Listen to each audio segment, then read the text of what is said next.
I'd like to welcome everyone here today to the In Conversation Roundtable discussion. This is the first of a series of roundtables, and today's session is on the Wellbeing Economy. Is it the solution?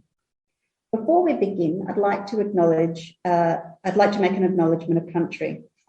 In the spirit of reconciliation, the Centre for Health and Policy's research translation acknowledges traditional custodians of country all throughout the world and their connections to land, sea and community. We pay our respects to the elders past, present, and extend that respect to all Aboriginal, Torres Strait Islander and Indigenous peoples around the globe today. So this is a very exciting session for us. The Centre for Health and Policy's research translation and Health Promotion International Journal have partnered to develop and deliver the In Conversation Boundary Spanners, Thinkers and Policy Actors Roundtable series to raise the profile of topical and challenging societal problems and their potential solutions. The aim is to help progress understanding across the research, policy and practice communities and assist in moving each of these issues forward through increased collaborative and thoughtful action. The In Conversation Roundtable session provides a space for researchers, policy actors and implementation experts to come together to explore and unpack emerging issues, to hear diverse perspectives and to debate potential impacts and solutions. Today's session, we will consider the potential for the wellbeing economy to refocus measures of progress, to move beyond the performance of global markets, gross domestic product and other economic indicators, and to consider wider societal factors that enable people to live a good life, the environmental, social, health and civic conditions that shape people's daily lives. We are very privileged to have three expert panelists, the boundary spanners, thinkers and policy actors, lead our discussion today, and I'll introduce them to you shortly. But firstly, before we start today's session, it seems timely to introduce myself and invite my colleague Elena to do the same. I'm the Director for the Centre for Health and Policy's Research Translation and Co-Director for the Health and Policy's Collaborating Centre for Health and Policy's Implementation. Evelyn, can I invite you to introduce yourself, please? Sure. Thank you, Carmel, and hello, everybody. I always thought I was an academic, but I find myself to be a boundary spanner. I'm the Director of the Centre for Health Equity Training, Research and Evaluation, which is based at a local health service and a philanthropy. I run the Healthy Urban Environments Collaboratory, which is a partnership between 3 universities and 2 local health districts. And I'm the Editor-in-Chief of Health Promotion International. And in that position, I have joined you here. And we hope to publish short and sharp policy briefs out of these sessions in the journal. Thanks very much, Evelyn. Now I'm very pleased to introduce our 3 esteemed speakers. Firstly, let me introduce Professor Ilona Kickbusch. Professor Kickbusch is known throughout the world for her expertise and is a sought-after senior advisor and keynote speaker. She is a founding director and chair of the Global Health Centre at the Graduate Institute of International Development Studies in Geneva, and she has a distinguished career with the World Health Organization and Yale University. She works as an independent global health consultant based in Brienne, Switzerland, which is a beautiful place. Dr. Arthur Grimes is here with us today too. Welcome, Arthur. He's Professor at the School of Government, Wellington School of Business and Government, and inaugural holder of the Chair of Wellbeing and Public Policy. Arthur has a background both as a research economist and as a senior public policy official. He was Reserve Bank of New Zealand Chairman from 2003 to 2013, where he was previously Chief Economist. Dr. Sandro Demaio is a medical director and globally renowned public health expert and advocate. He has held the role of Medical Officer for Non-Communicable Disease Conditions and Nutrition in the Department of Nutrition for Health and Development at the World Health Organization. Besides his role as Vic Health CEO, a very important role, Sandro, Dr. Demaio also co-hosts the ABC television show Ask the Doctor, an innovative and exploratory factual medical series broadcasting across Australia and around the world. He holds a master's degree in public health, a PhD in non-communicable diseases, and has held fellowships at both Harvard Medical School and Johns Hopkins School of Public Health.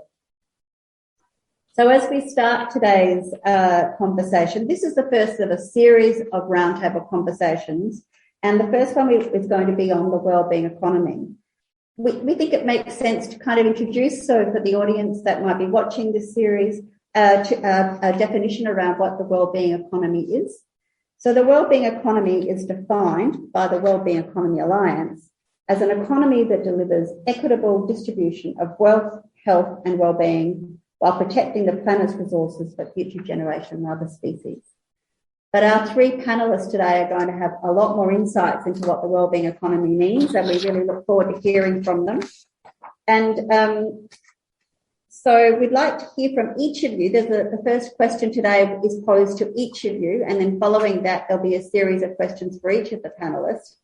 Can I first invite you to comment on, can you please explain what you understand the phrase the wellbeing economy to mean, and how it is different, and how it might be able to change the world?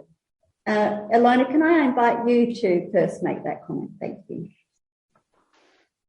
Thank you very much, Carmel, and hello to everybody. And I'm delighted that the well-being economy is being discussed in so many different venues now. Some of you might know that here in Europe, this discussion started especially during the EU presidency of Finland. Finland, that had already spearheaded the health in all policies concept, has also spearheaded the well-being economy concept here in Europe, indicating that we need to find different rules and different goals for our economies as we move forward. This was in 2019, just before the COVID-19 crisis. And of course, so many of the things that were discussed just before have meanwhile become absolutely central to our discussions, how we understand our societies. So I think, first of all, the well-being economy is an expression that we are trying to deal with very great transitions in our societies, and we're trying to understand what the responses should be. We have a feeling that many parts of our society don't function anymore, and that many parts that should be working together, like climate, inequality, divisive politics, etc., need actually to be working together. So to a certain extent, and Carmel has indicated this, the health in all policies agenda is very close to the well-being economy agenda. Because if we look at the big P's that the SDGs put forward, that we need to deal with planet, with people, with participation, with peace and prosperity, it's becoming very clear that through the well-being economy, we're trying to address this prosperity aspect in a new way. As I said, what are the goals of our society and what are the rules we want for economic processes? And of course, if you look around and just think of the billionaires that just made it into space, while at the same time not paying any taxes, you can see that somehow the balance within our societies and our economic goals has totally gone off center. And the well-being economy is an expression of trying to create sustainable societies, a sustainable form of economy. And this has also been developed, for example, by Kate Raworth with her proposal of a donut economy. So in summary, the well-being agenda strives to create social, economic, and environmental conditions. And I think that's a big difference. While the Ottawa Charter did include supportive environments in its strategic directions and was actually the first WHO document to take ecological considerations into account, that was actually lost in the course of the development. And so to include these environmental challenges, the climate change challenges, and bring them together with social and economic challenges is critical. A last point I'd probably like to raise at this stage is that the well-being economy also indicates that the well-being agenda is not just an individual agenda. Of course, each person wants better well-being, and the environment and the society should be able to support that. But we really are thinking of new types of social contracts. We're thinking of societal well-being in new ways. And we know increasingly, and I'm sure others will refer to that, that is much more than income, but that it is dependent on income. If our societies are pulled apart in many different ways by increasing inequalities, we will not be able to fulfill a social contract, and we will not be able to create a future where communities are more empowered. So much of the health promotion agenda is actually part of the well-being economy agenda, and I'm sure we'll be able to piece together a whole range of other elements that are important. And we can talk how many organizations are actually picking up this agenda. The OECD was one of the first, and others like WHO are following, and we'll speak about that later. Thank you very much. Thanks very much, Ilona. Very insightful comments. Can I please now invite Sandro to answer the question, what do you understand the phrase a wellbeing economy to mean? How do you see it to be different, and how do you think it might be able to change? I'll just get my slides up, Carmel. So this is the introductory question, Sandro. There's a couple of other questions that will come your way in a few minutes. So you think about whether the slides are now or yeah, no, I wanted to show a few slides in my introduction, just to paint a bit of a context. So when I think of the wellbeing economy, it's really about discussing our economic and the political economy in the context of more than just the absence of disease. So I think about it, the personal well-being. We need to think about it in terms of community well-being, social capital and cohesion, democracy and the local environment, but also societal well-being. What do we need well to live now and into the future? How do we interrogate, understand, and really tackle the inequities that have become so clear across the pandemic, for example? And at the core, I think, of the wellbeing economy concept is, meeting head on that we do currently employ, accept, celebrate, and perpetuate a false, unfair and untruthful economic model. And, the concept of the negative externality is just one aspect of this. The idea that we enjoy a current economic model that ultimately bears fruit, negative fruit, for others and for future generations, but doesn't internalize that into our current ways of being. But it's also, the concept that our current economy has also failed to really show, not only failed to show their impacts on disease, but really to measure or prioritize people, planet, and particularly the future. It's not looking across the intergenerational divide and really understanding and internalizing, reflecting the truths that we know exist with regards to intergenerational transfers of wealth, intergenerational inequities that have become so fulminant and so obvious again through the current pandemic.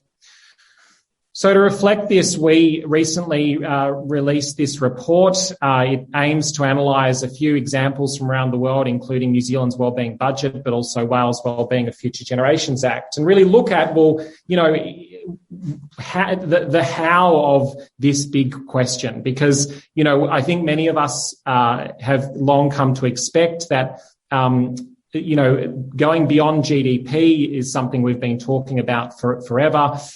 We've called for a long time for health and health indicators and wider than just disease indicators to be represented in our daily news, like the weather. Well, we live in a world where that's now the case. How do we capitalize on current conditions, current reforms, current risks and opportunities to actually bridge that long-standing gap between the what and the why, which I think we're all very clear on. Certainly, there might be divergent views and vehement opposition, but I think the concept and utility of moving towards a wellbeing economy has long time been clear to those that will ever accept it and celebrate it. The question, of course, is then how. And I think that's really got to be the focus. How do we achieve that? And for us, that was really the focus of this analysis that we've just released of how did countries like New Zealand and Wales achieve these pieces of legislation. And there are some key learnings that I'm sure Arthur will take us through in a moment or throughout the discussion that emerged.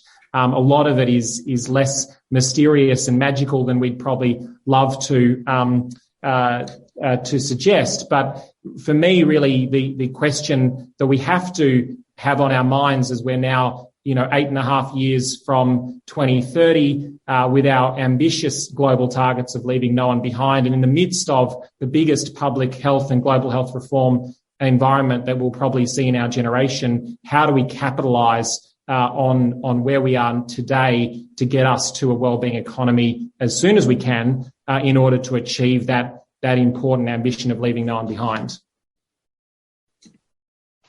Thanks very much, Sandro. That's certainly set a bit of an agenda on how hopefully the conversation will unfold with a focus on, the how as well. So can I invite Arthur perhaps to respond to this first opening question, which is, can you please explain what you understand by the phrase the wellbeing economy, what it means, how it is different, and how it might be able to change the world? Yes, I'll do that. Let me just get a slide up as well, because I think it'll be helpful.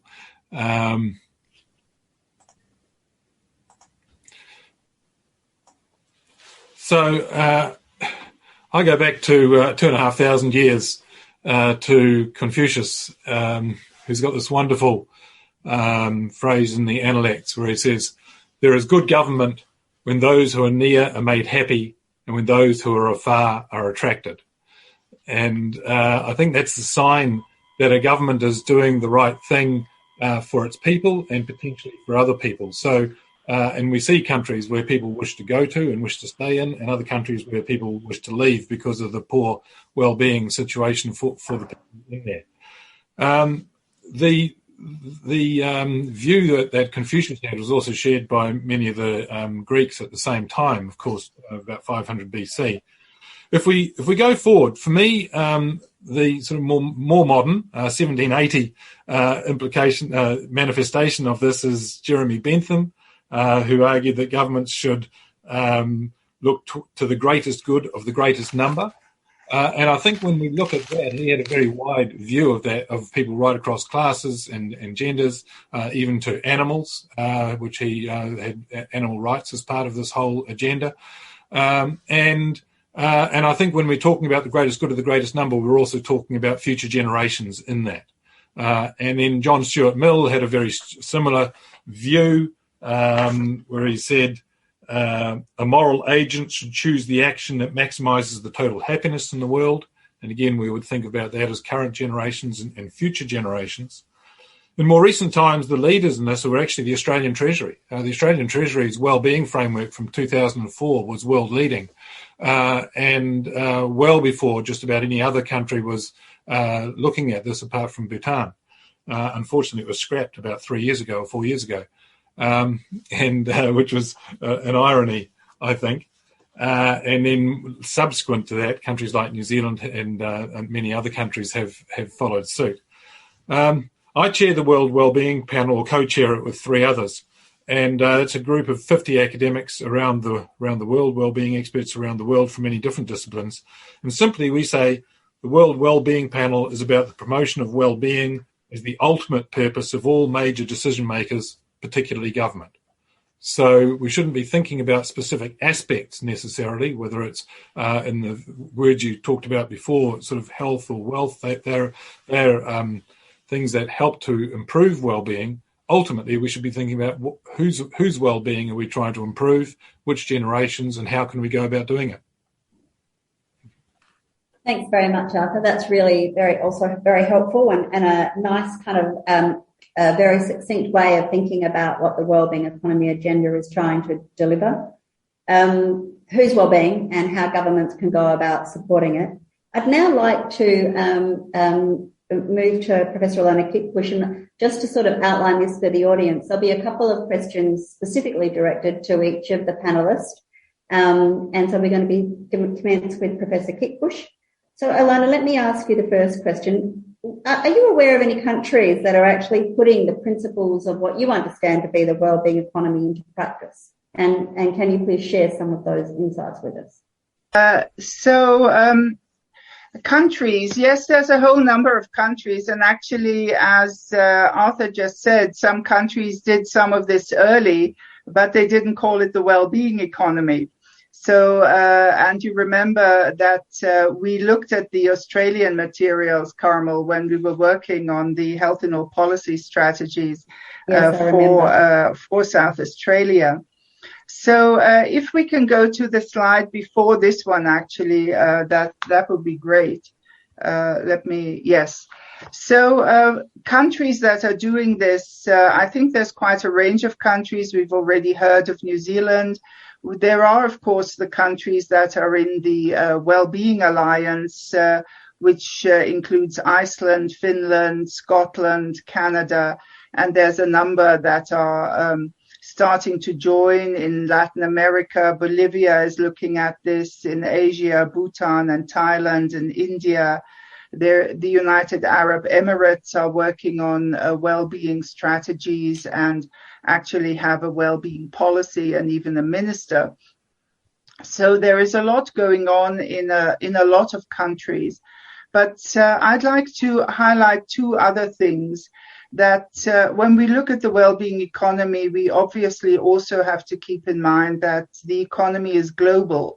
So as we talk about the well-being economy, we also have to look at global public goods, and we have to look at global inequalities, because what we don't want to see is one part of the world embarking on a well-being economy and leaving the other parts of the world behind.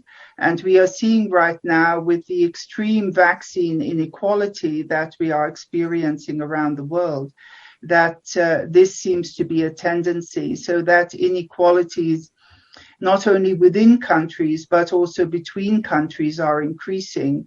And as Sandro indicated, we are actually further away from reaching the SDGs and 2030 than we were before. So we have to look at the global economy and how that can be more equitable. We have to look at the goals of national policies. And as I said, there's examples from at least 20 countries now that we can build on. But I find particularly exciting the possibility to work at the level of cities. I've shared with you on this slide Kate Raworth's attempt to look at what she called the donut economy. And you can see on the left the various dimensions of such an economy that on the one hand aims that distribution issues within societies are addressed, but that then also the externality issues, as Sandro said, are addressed to the extent we also deal with our environment. And she says what we need to create is a safe and just space for humanity, which has a social foundation and an ecological ceiling. And on this slide, you can see how one can use that donut model to actually do an analysis of the situation, either in a country or at the local level. And if we could go to the next slide, then slide 2, you can see that on the left-hand side, how cities are starting to use this model to actually analyze the well-being and sustainability of their city. And what's one city that you can study is, for example, the city of Amsterdam. You can look at the city of Copenhagen and others. So what I would like to see, not only do we have an idea in terms of the the well-being economy, we have indicators that the OECD has developed and that bring together various forms of capital, human, social, environmental, and of course, economic capital. And we have a method actually which we can turn into action, which allows us to address the how. And so I would really encourage everyone to look at these donut materials and take them further and see really how people are turning them into a new way of governance, because we heard from Arthur, governance is central here.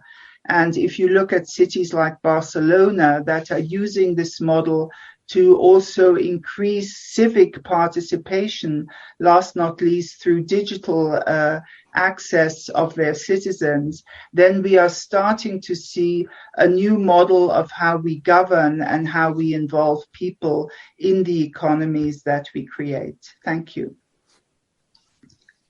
So donut economies, Ilona, that's incredibly, really insightful. And I guess that makes me think that easier to get the change than perhaps trying to drive. So we need to be thinking globally, nationally, and city. So can I invite you to respond to the second question, which is what is the role of global institutions, the WHO, UN, World Trade Organization, World Bank, in supporting a well-being economy? Well, actually, many of these institutions are moving in this direction. Evelyn is involved in one of the initiatives. The WHO is preparing the 10th Conference on Health Promotion, the 10th Global Conference, and it has actually put well-being in the center of this conference. And I think that will be very exciting, linking this well-being economy agenda with the health promotion agenda 35 years after the Ottawa Charter. I've already mentioned the OECD that regularly produces a report on well-being, comparing countries. And if you go on the OECD website, you can look at the indicators, you can look at your own country, you can see where countries do well and where they do less well. So the OECD was a pioneer. WHO has also created a WHO Economic Council on the Health for All. And again, these kinds of ideas are being taken forward. The chair is Mariana Mazzucato, who has written extensively on how we reinforce public value and public goals into our economies.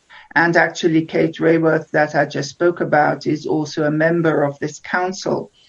And definitely we see also influence through the Sustainable Development Goals that economic institutions are starting to rethink in what way we need to have a different understanding of our economies. You can go on the World Economic Forum website and you will find an extensive discussion there also on the well-being economy. So the debate is moving forward. The indicators are there, as I said, and some how examples are there. But in no way is this yet strong enough or is, really a defining way for our economies. And as I said earlier, I am truly concerned that our world, instead of coming together around a well-being agenda, is actually decoupling increasingly, and that global inequalities are increasing. And therefore, this call for thinking this economy also at the global level seems to me to be incredibly important. And that's why, as you indicated, Carmel, global institutions need to take this agenda and try and push it forward.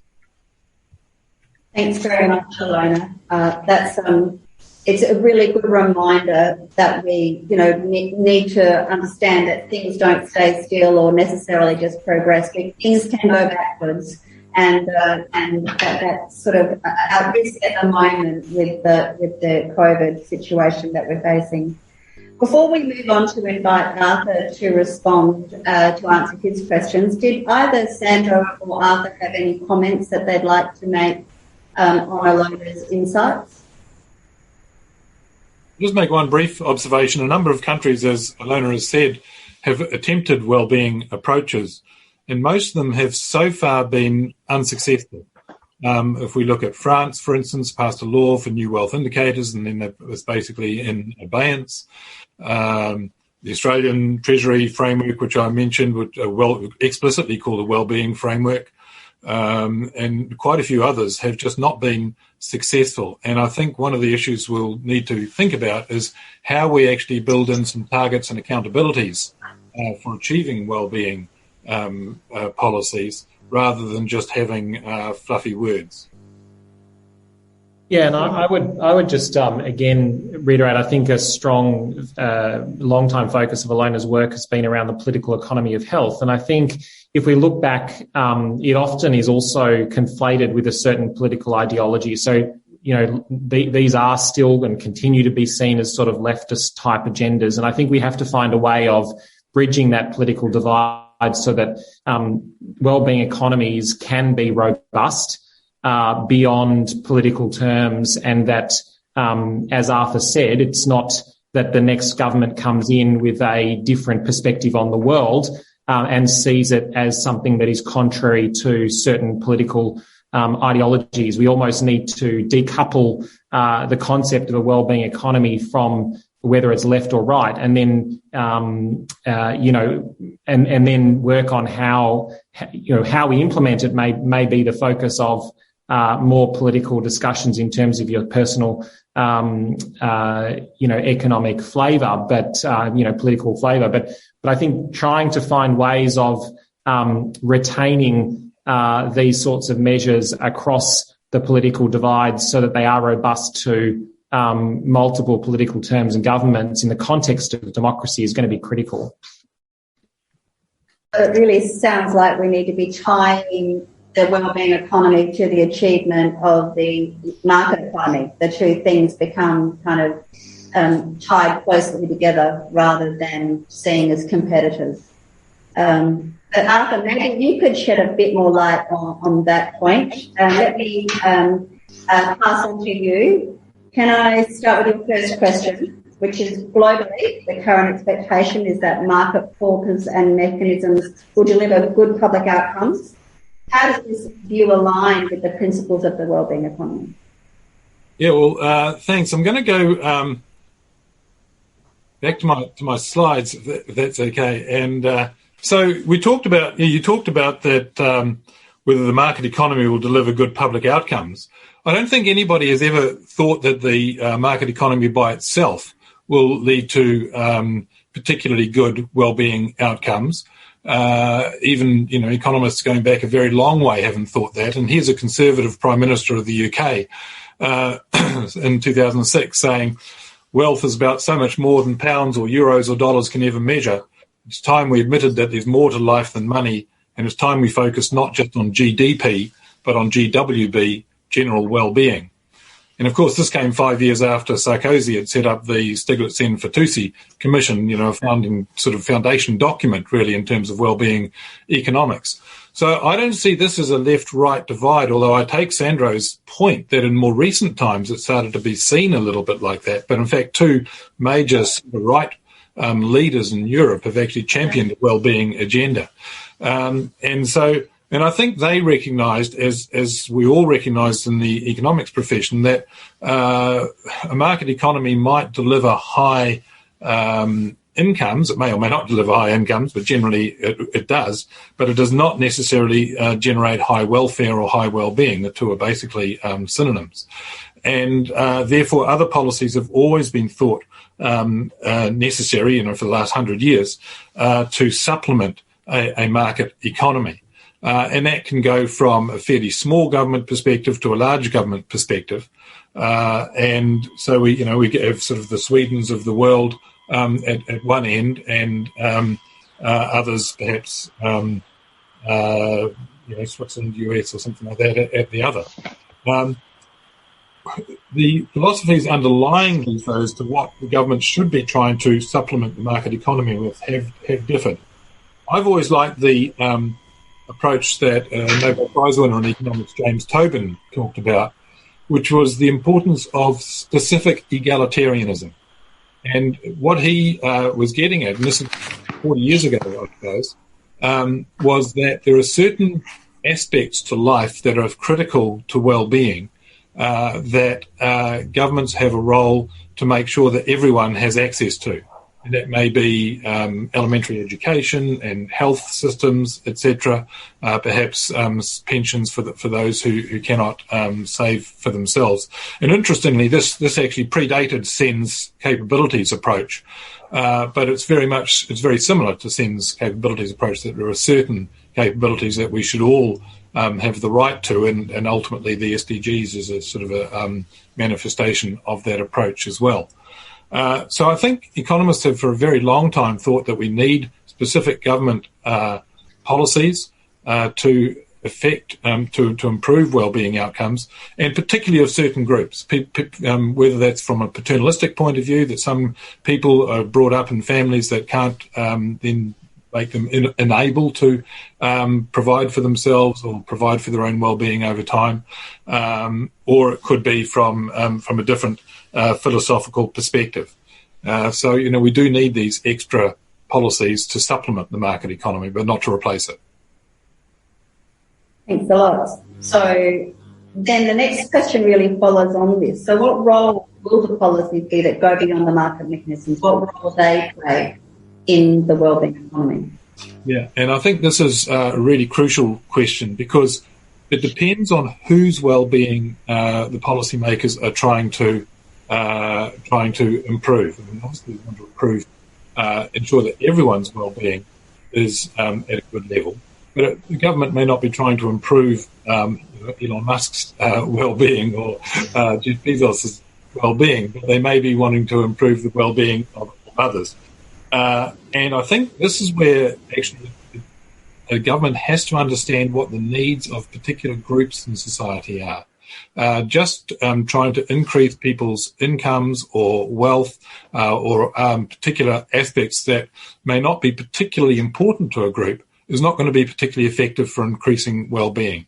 And I just worked with a student recently who did a fabulous job of using the New Zealand Treasury's wellbeing framework, living standards framework, which is based on the OECD's Better Life Index.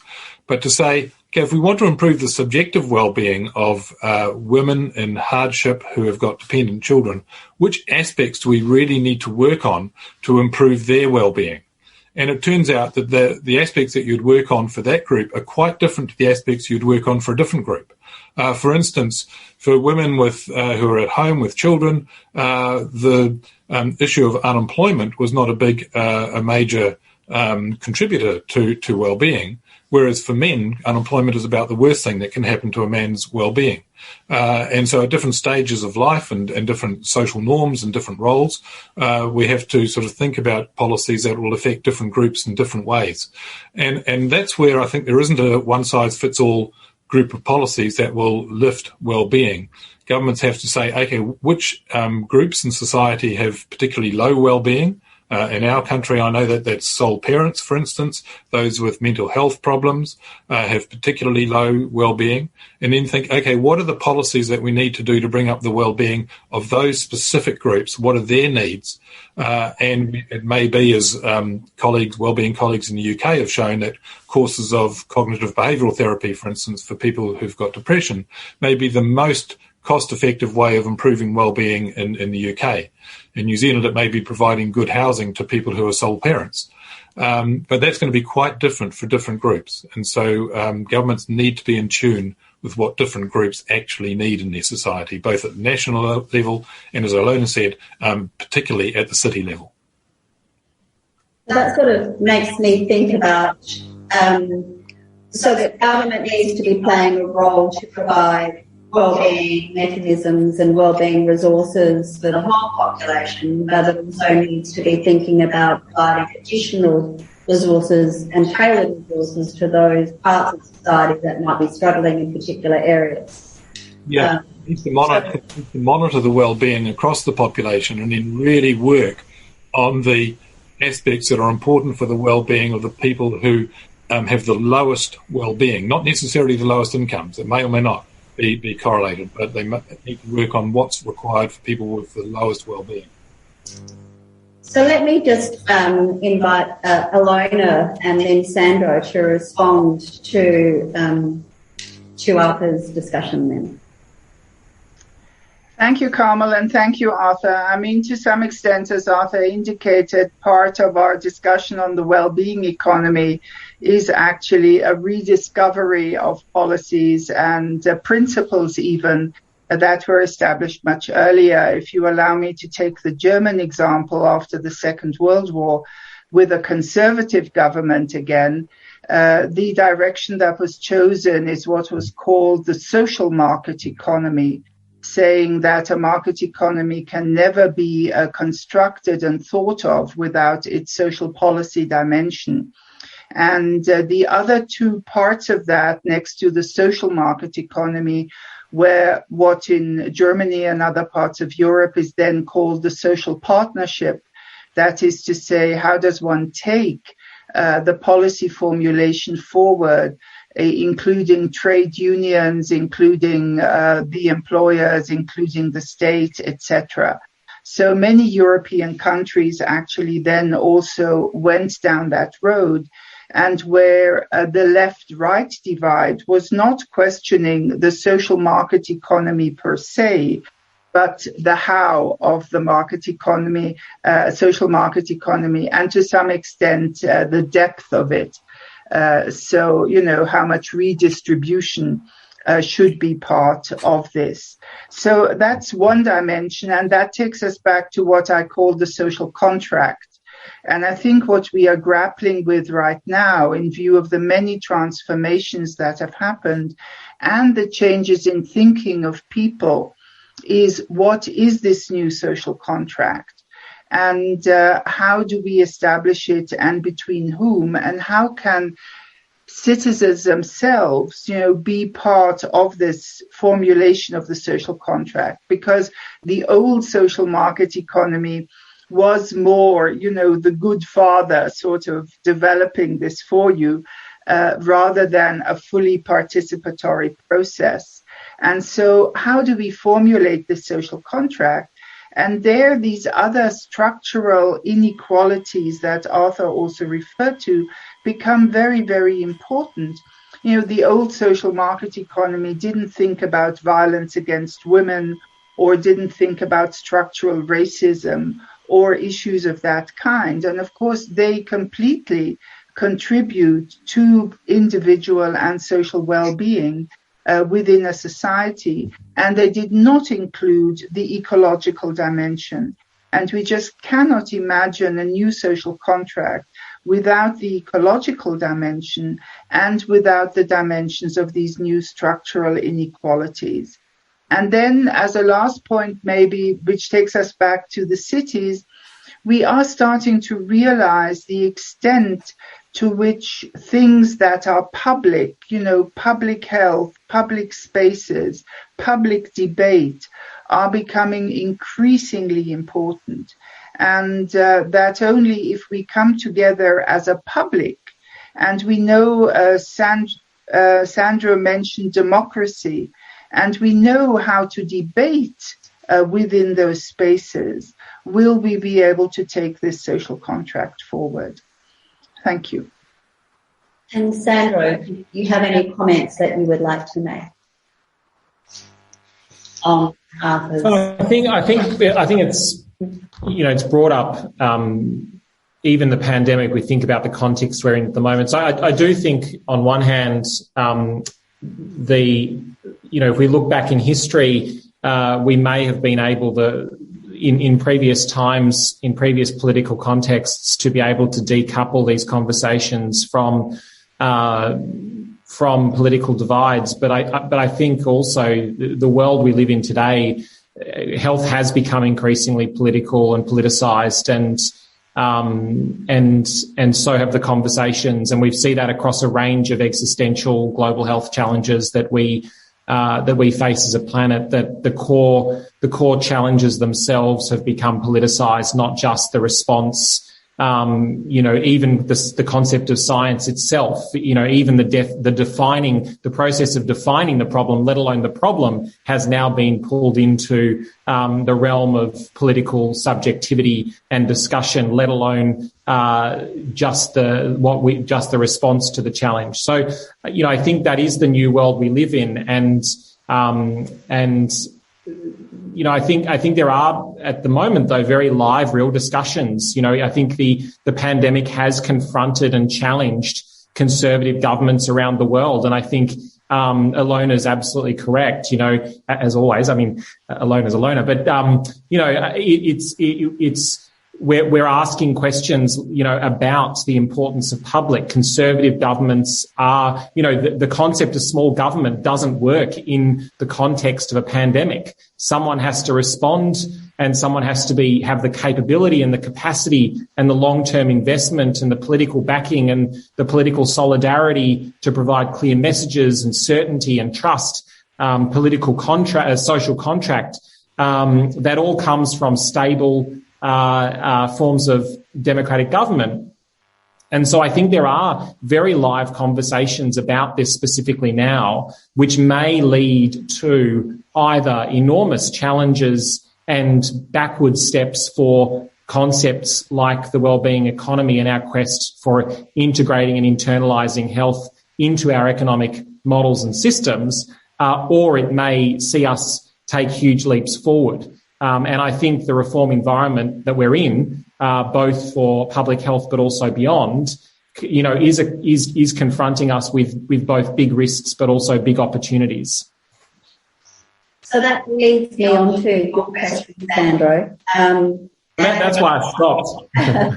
Well, I think building on that, what are the opportunities for Australia in being able to drive the principles of the wellbeing economy forward? Take the optimistic, I guess. Yeah, I'll be optimistic. No, I mean, look, I think it's important, first of all, to contextualise where we are. I mean, we've talked about the fact that we are 9 years from the SDGs, but we're further today than we were a year ago. After decades of declines in hunger, global hunger is again on the rise. And while we have made these lofty and important global commitments, even Australia, we're making political choices and moving in a political direction that is at complete odds with our global commitments to leaving no one behind by the end of this decade. I think at the same time, though, the other big context, of course, is the pandemic. It is such a live and important reform environment, and the one that brings such opportunities but also enormous risks. Public health has never been so important or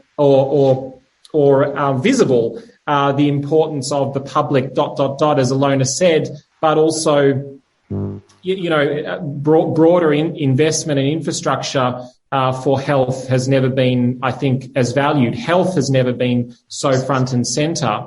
And I think critically, challenges like the social determinants, the cultural and commercial determinants of health, they really have in the last 18 months gone from being politically unpalatable to being politically unavoidable. I mean, these issues have gone from being something that we were able to avoid as being inconvenient as a society and largely for politicians, to really, these deep cracks of inequality that we've papered over thinly for decades have been exposed to what they truly are, and not only exposed, but actually been major drivers or risks for infection and even worse outcomes and deaths directly from the virus. So we have this opportunity where the political economy of health, where the role of public health, the importance of health, the dominance of health expert, of the concept of traditional expert, and the realization that, whether it's no one is safe until everyone's safe, which is really a reframing of the SDGs, leaving no one behind. These are part of our everyday vernacular for the first time as a planet, in probably almost 100 years. So I think there is a huge opportunity broadly, I also think there's an opportunity in Australia. I think we have enormous capability in Australia. We have a very strong and coherent and developed public health sector and health promotion sector. I do believe we punch above our weight in many of these domains globally. The downside, though, is that I think it comes back to what Ilona said. We're not currently behaving and acting in a way that reflects the fact that we live on a single globe, and that we have global responsibilities. We are in a closed system. If we overconsume, or if we act in a way that offsets and externalizes the costs born of our lives and our economies here in Australia, they will have an effect. You kick the can down the road, and that will be kicked onto our neighbours in the region, our neighbours north of us in developing countries, or onto future generations. And I really don't think that we are having serious conversations, particularly in the current political context, about that reality. I agree that, the political economy at the national level has become incredibly difficult in many contexts around the world. We've seen that reflected in, the area of food policy where I work, but in many areas, including climate change.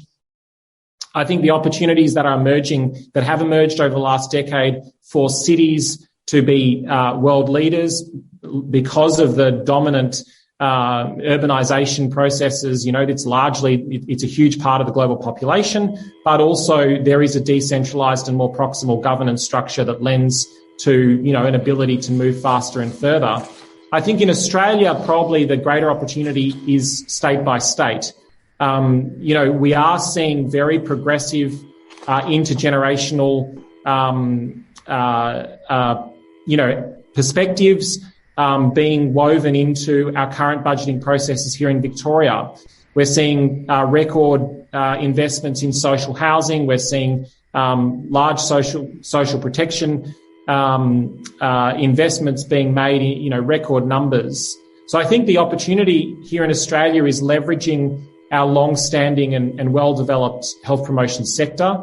I think it's building on the strong level of social capital that we do have, the fact that we view ourselves as global citizens and leaders, I think in general as a society, but also the fact that our decentralized federation does actually allow certain states, I think, to lead, and then through things like national cabinet influence and nationalise things that are, progressive pockets of well-being, visionary policy that will most likely occur first at the state level.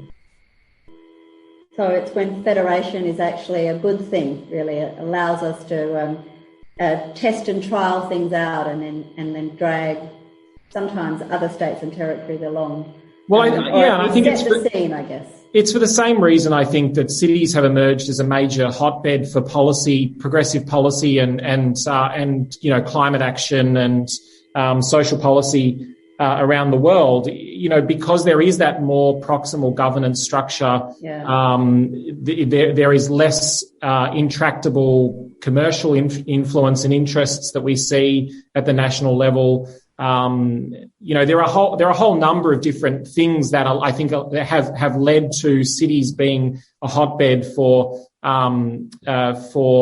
innovation in climate, social, even food systems reform and innovation. And I think in Australia the equivalent is probably our states, because for very similar reasons why New York or Copenhagen would be able to. I mean, Copenhagen is a little bit different, but New York or some of the major cities in the US are able to move ahead and sort of race to the provide a bit of a race to the top. I think in Australia similarly it would be while we don't have the same city-based governance structures, we do have those state-based governance structures. And if COVID again is anything to go by, I think it will provide opportunities for that sort of race to the front even in the space of a wellbeing economy. And I think we're starting to see that. We are seeing states, South Australia, but particularly Victoria. Our treasurer only just a few weeks ago, really talking the language of greater focus on inter-budget and even intergenerational investments, and an appetite for, sowing seeds that may not reap for even multiple budget cycles. So that leads us on to the sort of last question for you, Sandro, which is, how can you describe what you see the role of the health promotion community and workforce? I mean, we're here today as many of us as health promotion professionals, advocates, global leaders. And so how can the health promotion community and workforce actually help, in Australia, help pursue this agenda at a jurisdictional level, at the state, national, and as global citizens at the global level? Well, I think Arthur really put it very well when he said, someone needs to define whose well-being, and then how we deliver it. And I think that's really the opportunity and role of the health promotion sector in close conjunction and collaboration with the political, with political leaders in the policy sector around them. I think, really being clear on defining what we mean, but then focusing and sharing insights from around the world through what is a very, I think, expert and interconnected community around sort of what has and hasn't worked. I mean, I don't have I think the role in short is, one of hopefully leading the charge and holding governments to account, and, making sure that we're setting clear roadmaps, and then doing what we can, to incentivize governments to achieve those. I don't think there's any silver bullet. I don't pretend to have the answer on how we get there, but I think, a big part of it is maybe taking some of the learnings from the last 18 months of, having as much as possible a unified voice, of providing that expertise into government, of working closely, being willing and able to work closely with the economic sector and experts in the economic domain, of kind of being politically savvy, of utilising the policy windows that will and are opening as a result of the pandemic to further these sorts of ambitions and opportunities. And probably, in many ways, Carmel, continuing to do what you and the team are doing today, which is, providing an opportunity for us to share best practice from around the world, hearing from experts like Ilona and Arthur, who have decades more experience in this than I do, and then, taking stock of where we are, what the opportunities are, but then also getting outside of our own echo chambers. The major gains in life expectancy, the major breakthroughs in public health over the last century were not made by doctors. I can say that proudly as a doctor. And they won't be in the next century. They'll be by working with economists and political leaders, and really, putting our egos at the door and realizing that, it's, how do we walk and talk in the language of those that actually influence our economic system, become more influential. And maybe also part of it is making sure that within our community of health promotion experts, that we actually start to bring into that tent and train up within our ranks of health promotion leaders, more economists, more lawyers, so that we are better equipped to be able to have these conversations in a coherent and persuasive way with those that ultimately hold the levers of power. So we need to be creating more change agents from a broader, diverse background, but that are all sort of health promotion advocates. So that's what I understand you to say then, Sandro. But Ilona and Arthur, would you like to make any commentary on Sandro's points before we wind up into the last question for all the panelists? Ilona, you're on mute. Thank you, Carmel, and thank you, Sandro. I just want to underline again that we cannot drive a well-being agenda, I think, and a new social contract without a very strong focus also on planetary health issues and environmental health issues. In Germany right now, for example, we're still in the midst of COVID. There is a fear of a fourth wave, but we have just, as some of you might know from the newspapers, have had quite a dreadful flooding with we don't quite know yet, probably at least 200 deaths. And a lot of questions are asked in the very, very, very same way as they have been asked about COVID-19. Why were we not better prepared? Why did we not act sooner? Why did we not take the decisions that were necessary, etc.? It's really a mirror image, and it takes us back to what both Sandro and Arthur have said, that there are governance issues here. Governance issues also of a type of governance that is less concerned about preparedness, no matter in what area, and is less future-oriented than it should be. And in a way, when we talk the well-being economy, we are reinventing the future in a way. We are trying to say, what is the kind of future we want? And it's quite interesting. If I take the European Union, for example, it's been incredibly difficult for the European Union to act, for example, in the health and well-being arena, because it has no competencies, because the members were very protective of this policy space nationally. Interestingly enough, the European Union has been able to put forward a quite extraordinary Green Deal. And why has it been able to do that? Because the policy space was open and the member states weren't quite, as tight in terms of their national responsibilities. And so I think this kind of analysis also, which policy spaces, which actors should be using, where is the greatest leverage in terms of governance? And it always takes us back to that. And not to forget one thing that Sandra mentioned, and that is the intergenerational dimension. We had the High Court of Germany actually state that the government was irresponsible because its policies did not take into account the health and well-being of the future generation, because it failed on its climate policy. So we're also going to see new ways of thinking around this and what I call the social contract, a social contract that's not only focused on the here and now and all of our well-being here and now, which obviously is important, but a social contract that also thinks of my children and my grandchildren and, the survival of the world perhaps and our planet. So I think the challenges are really enormous.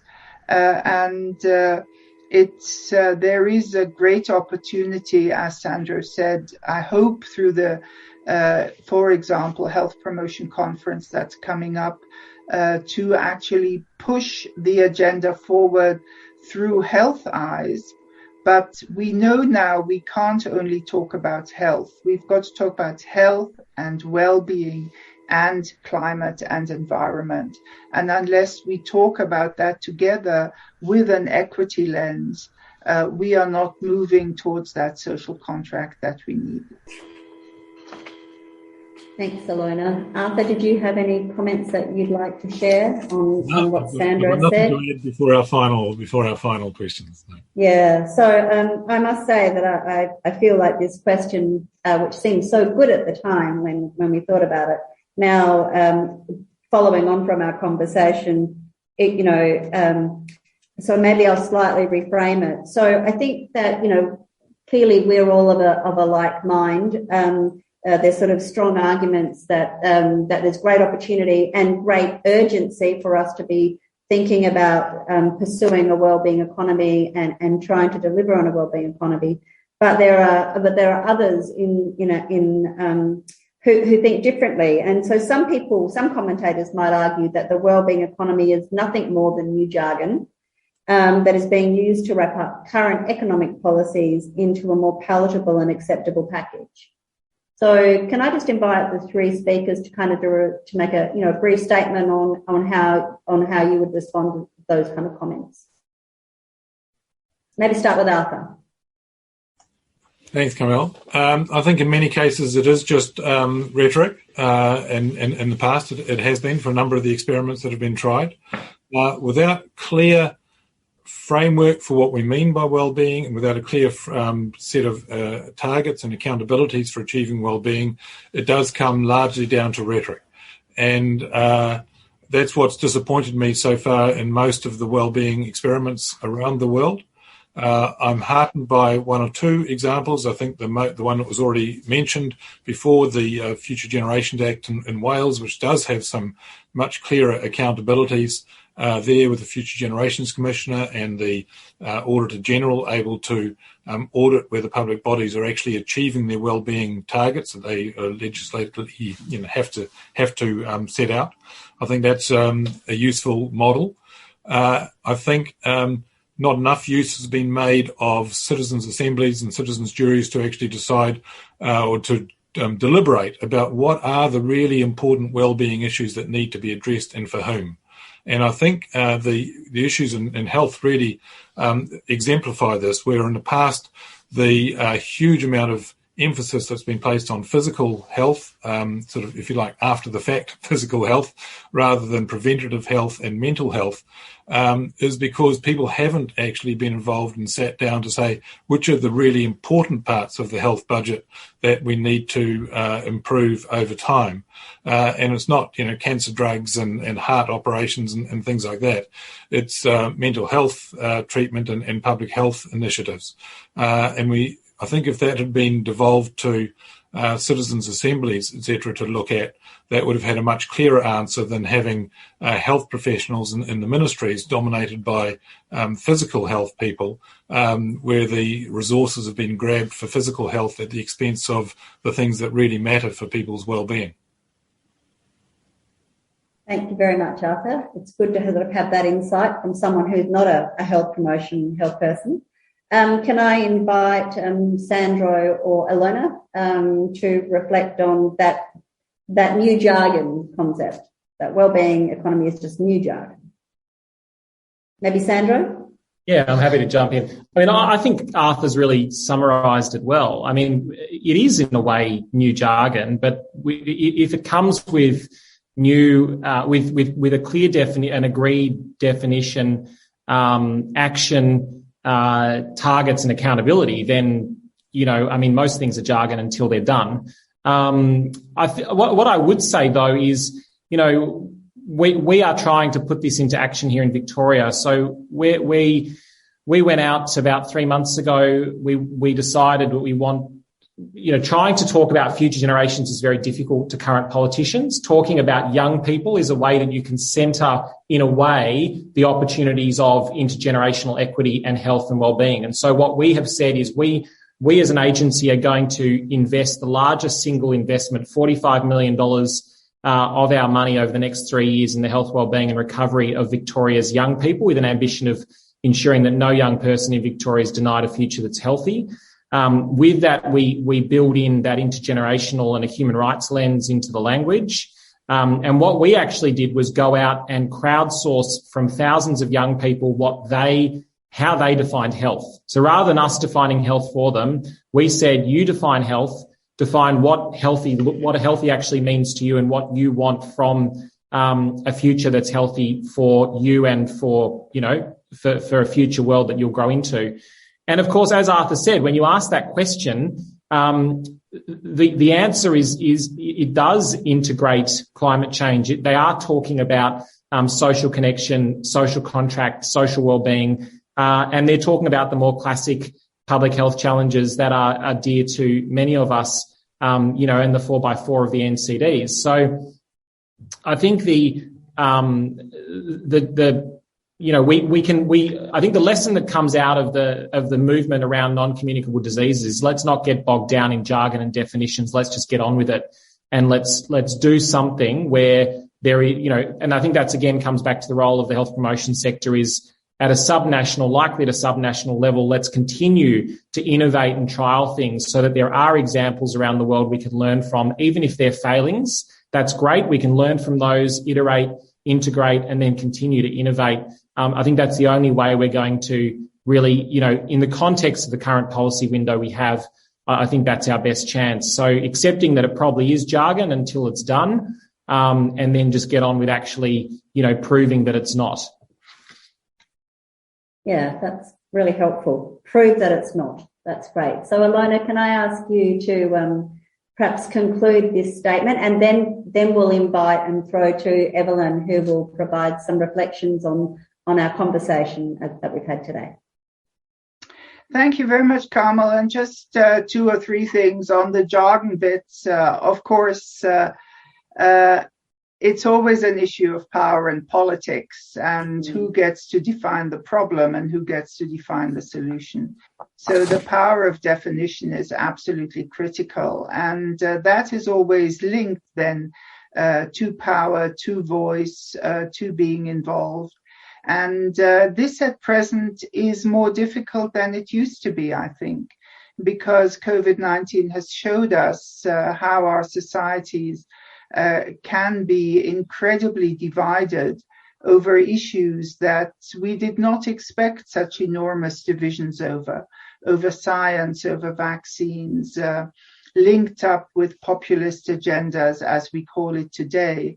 And so I think one of the questions is, can the well-being economy agenda be an agenda that actually brings us together in a new kind of civic space to take it forward and to actually have us debate with each other?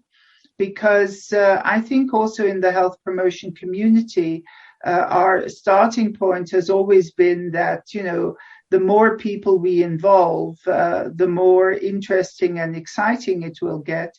With the new digital platforms, we are also seeing that in some cases it now means the more divisive it gets. And therefore, this whole dimension also of digital governance and digital spaces and who has the power of definition, if it is the algorithm that drives us into new forms of radicalism and divides our societies, then also in health and public health and the environment, we have a significant problem. On the positive side, also in Germany, we've had an initiative by one of the foundations, the Bosch Foundation. They called it Neustart, a new start. And they did citizens' assemblies throughout Germany asking people what kind of health policy they would like to see. And then, they worked and toiled away and then presented this to the minister. And it turned out to be, the kind of agenda that we're talking about here. So there is incredible depth of knowledge and understanding with people and in a civic debate if it can be organized in a way that it allows voices to come forward. So I think we also have to be creative about what are the new forms through which we allow people to be involved. I think one of the key things, despite everything we said in the Ottawa Charter or our social contracts, they are of another age. We have to acknowledge that, and we have to think, what is it in the here and now that we need to do to develop this co-creation in a new way and actually to overcome both the global decoupling and the decoupling we're seeing in many of our societies, which are not primarily about economic inequalities. They're about a lot of other issues. We spoke about racism earlier and many other aspects. So I think that will be one of our challenges if we want to take this agenda forward. Our democracies are being challenged.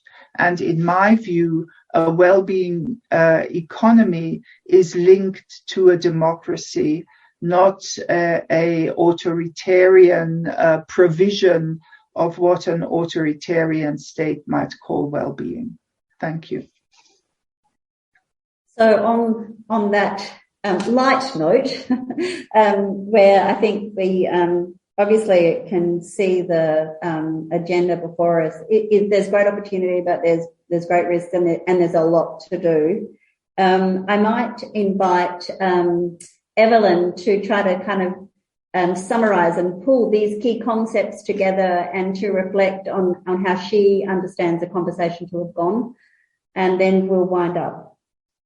Look, I'm not going to summarize. What I'm going to do is reflect on the messages that we've heard. Okay, thank you. I think Arthur, Ilona, and Sandro all made compelling arguments why the well-being economy is a real thing.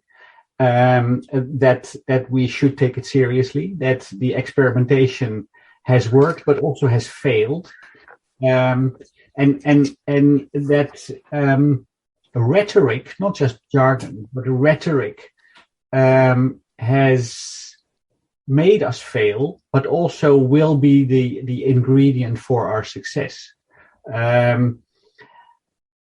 I can only think about equity as one of my key responsibilities. I mentioned that I head up the Center for Health Equity Training, Research and Evaluation, which is based in the southwest of Sydney. And when I look at our service area, I look out virtually over a vast desert of urban sprawl, where people live in an environment that is seriously affected by climate change and urban heat islands, where human life soon will be impossible. At nose level, in most of these parts, the summer temperature is over 60 degrees, which is killing people. Now, these people know that this is bad for them. These people would want to have a better life. They would love to have a well-being economy, but they don't see how anyone would deliver this for them. And you could do deliberative democracy. You could have citizens' juries. We have a fantastic children's parliament in one of the neighborhoods that's affected by climate change. But the division, the inequity, the distance in belief systems between what people experience and want for their lives on the ground in areas of vast urban sprawl and what politicians claim to deliver is simply too enormous. I appreciated what Arthur said about some people needing cognitive behavioral therapy in order to cope with the strains on their health, and it's something that we've seen out there. People need help dealing with poverty and financial strain if the government cannot deliver it. What we see here in Sydney right now, we are in a lockdown because of the pandemic, is that you can't tell people to stay home if they will know that they cannot access food, that they have to travel to work in order to make money, if the government will not step in to make that possible. We can talk as an elite about all the good that the well-being economy will bring to them.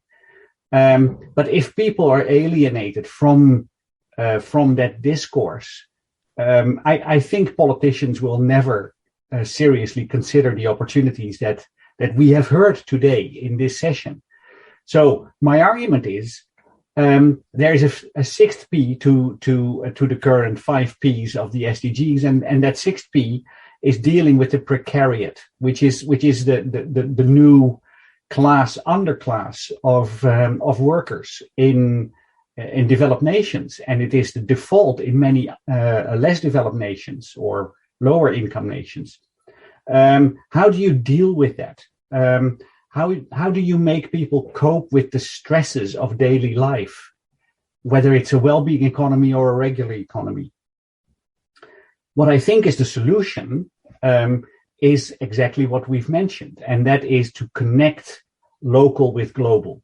And we've heard about the opportunities for cities. I think we may have to go even lower than cities. We have to go to neighborhoods and make governance arrangements that make neighborhoods and neighborhood associations, community organizations, whether they're cultural or income-based or gender-based or indigeneity-based, to make arrangements for those populations to start controlling their own lives. Part of moving forward in the well-being economy, and I think we've touched on this only nominally, is how do we measure progress? Arthur mentioned the general well-being index instead of the GDP that Cameron suggested. But a real challenge is to show to people that having this system in place actually delivers and that you can account for it. Accountability, governance, democracy are a package deal. How do we do that? How do we arrange that local connection, local well-being? In my view, it's too easy. It's, again, too rhetorical and too jargony to talk about governance. Governance for many people is a fuzzy concept. It is the art of government, but what does that mean for the people out in southwestern Sydney? I was reminded in thinking about what the solution really would be. I was reminded of the work of Manuel Castells, who is a classic sociologist, of course. 40 years ago, he wrote The Network Society. And the network society, more than ever, is real. We are connected, and we need to show those connections. And I know a lot of people actually make an effort showing connections. When we look at the work around commercial and political determinants of health, we see the intricate and perverse connections between industry interests. And we could exploit that insight for the shaping of our well-being economies. The other network perspective is by two American network sociologists, Lauman and Knoop, in a fantastic book that I have always next to me called The Organizational State, that recognizes that states in their essence are not democratic constructs. They are organizational constructs, and we need to account for the organizational interests that drive statehood and the art of government in states. And I think if we want to accomplish a well-being economy, as we have heard would be a fantastic idea, we need to be aware of the fact that states are challenged. And the words of Ilona, that democracy and intergenerational well-being, working through challenges of discrimination, climate change, ecological disruption, that only that can be the solution. And that's it. More challenges, I think, than solutions, but there is opportunity. I do have a rosy feeling about this. Well, I'm often known for having rose-tinted glasses and seeing things in a very optimistic light. So I will try to kind of wrap up, I think, this very complicated and really insightful conversation with that. Actually, I do feel like there are a small rays of light and that and hope and opportunity that we need to seize. And I do think that the health promotion community and the public health community have demonstrated in the past that they're very good at grasping on some of these really hopeful opportunities. And so as I wind up our conversation today, I'll just remind the audience and the panelists that we'll be trying to distill the key messages out of today's discussion, which will be very challenging because it was a wide-ranging and quite comprehensive conversation, into a pithy, succinct policy brief that we will then work to publish in the Health Promotion Journal. We will also be editing and distributing today's session out through our health promotion, public health, and other networks, change organisations and networks. And so I just really want to wind up, and it's actually, we've gone quite a lot over time. So I first of all want to thank you for your investment and energy in today's session, and really grateful for all of the panelists' time. I will formalise and say that Evelyn and I want to thank each of you for your valuable time, the key insights and contribution. You definitely helped increase our knowledge and understanding of the opportunities and the challenges presented by the Wellbeing Economy agenda. I do think that we want to, I'm keen to sort of frame this as a growing global movement that offers promise, but that we really must focus now on how we translate that opportunity and hope into actual change that improves lives, especially for those people across the globe who struggle to engage and are disconnected in so many ways, as I think have been discussed today by all of our speakers and summarised again, I think, so nicely and eloquently about the Southwest Sydney experience from Evelyn. So I think I'd like to sort of wind us up on that time. Feel free to contact Evelyn or I, those of you in the audience, if you have any questions. And again, I just really want to acknowledge and thank all of the speakers for their contribution, time